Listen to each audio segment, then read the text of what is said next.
خپل وطن جوړو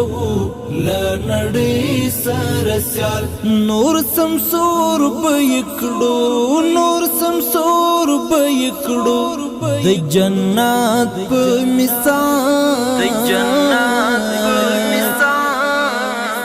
زیربناوی د افغانستان اقتصادي ودې او پراختیا لپاره یو مهم عنصر دی. د افغانستان اسلامي امارت د زیربناو په برخه کې د پانګونې لپاره هڅې ګړندۍ کړي دي. اسلامي امارت د قوانینو او کړنلارو په وضع کولو، د مالیاتو په کمیدو، د اوږد مهال لپاره له خصوصي سکتور سره په ګډې همکارۍ او سرتاسري امنیت په ټینګولو د عامه او خصوصي سکتور لپاره د پانګونې مناسب چاپیریال رامنځته کړی. د افغانستان اسلامي امارت پر شته زیربناو بیا کتنه کړي او د نویو زیربناو د رامنځته کولو په برخه کې عملاً کار پیل کړی. په مهمو زیربناو کې سړکونه، اوسپنې پټلۍ، اوبیز بندونه او نورې دې ته ورته مهمې پروژې شامل دي. د افغانستان اسلامي امارت تر بل هر وخت د زیربناو په برخه کې د پانګونې لپاره زمینه برابره کړې ده او حکومت کورنیو او بهرنیو پانګوالو ته د هر اړخیزې همکارۍ ډاډ ورکړی.